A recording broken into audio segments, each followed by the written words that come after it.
علماء اسلام امیر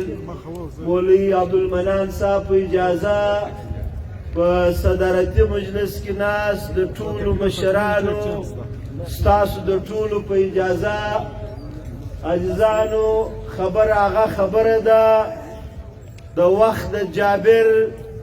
د ظالم د دې سره په مقابله کې یو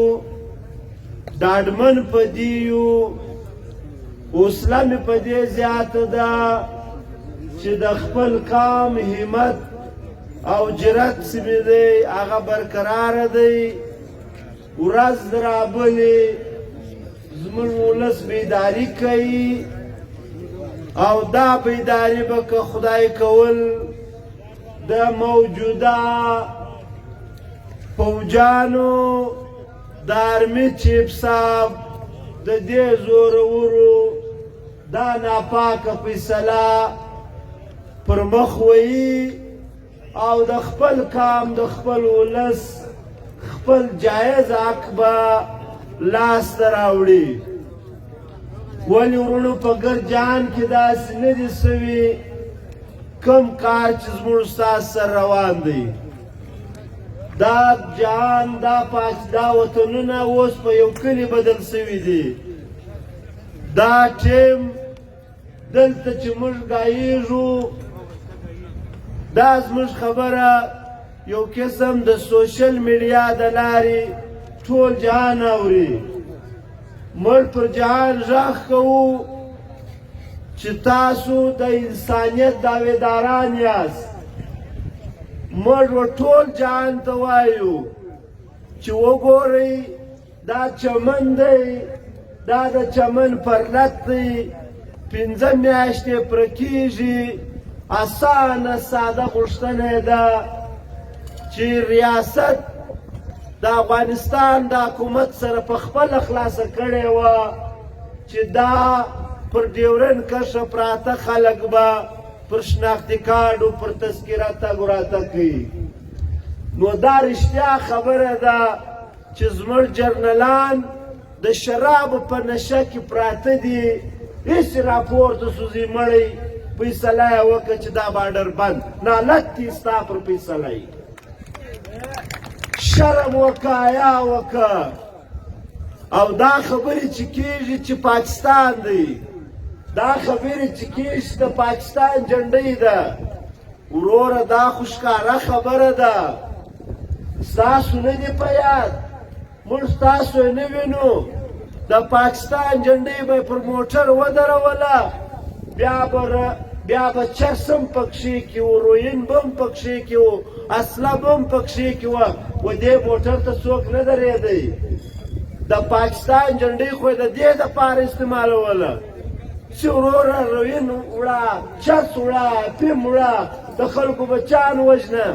دا حالت موږ نه منو موږ په دې وطن کې ژوند کوو موږ پاکه زندګي غواړو موږ د دې وطن د دې خاورې سره وفاداران یو موږ دا خاره فرنګیت هم نه ده پرېښې نن ته زما پر خاره حکمران یې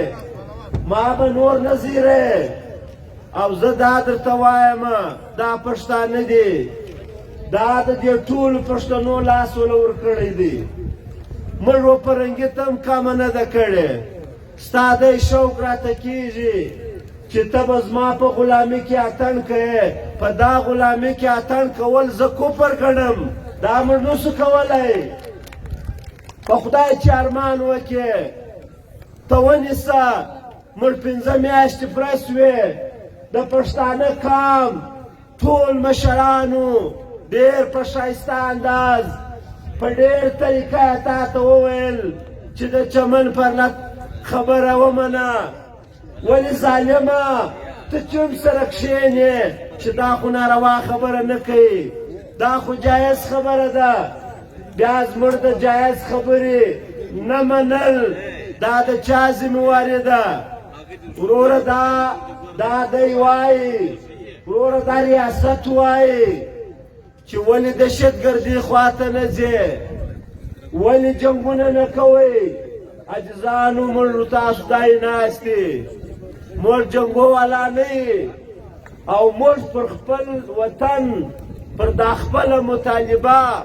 دی درېږو چې د جان هر ټینګونه رالوزه یې راوایلوزوه د دا خبرې څه موږ شاته نه ځو دا موږ پښتانه خلک یو موږ د خپل رب سره وعده کړې ده چې موږ د دې خپل قام د حق غواړو حق غوښتل دا د قرآن کریم حکم دی چې ته به د حق څه نه شاته کېږې که دې بچي کې ځي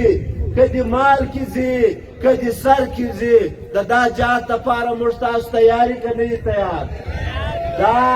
دا داسې مه راخه چې زه به کښېنمه بیا به دا پرلت مات کړم یا به زه څو ناپوهه تا باسمه بیا به زه دا پرلت ته تاوان ورسوم دا هغه ننګیالي بچي دي چې در سر تیر دي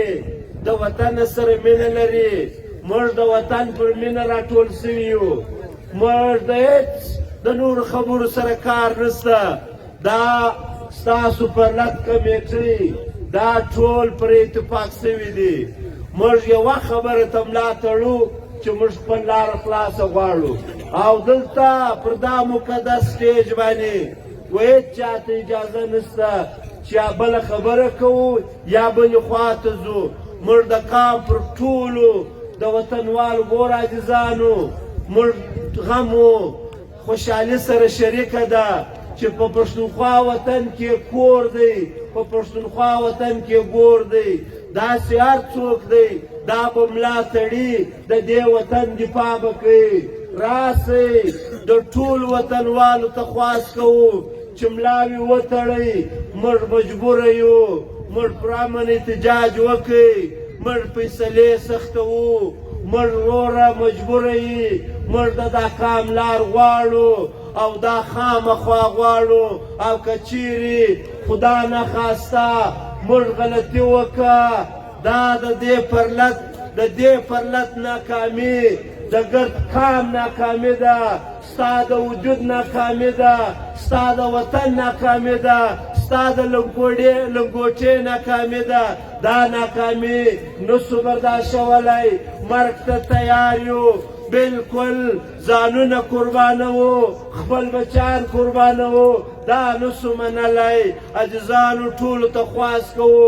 چې د سبا څخه خپل پرلت نه په زیات تعداد راځئ موږ خپلې فیصلې سختوو موږ سره کښېنو بیا به یې تاسو ته بیان کړو انشاءالله العزیز ډاډمن اوسئ ستاسو ته آفرین وایمه در باندې شابوشتي سي موږ به هم در اخره دغه یوه خبره کوو چې اتفاق به وي باډر به خلاصي بلې خواته به هېڅوک خبره نه بیایي دا یوه خبره ده تاسو زندهباد پر ډیورنډ کرښه موږ پاسپورټ نه منو موږ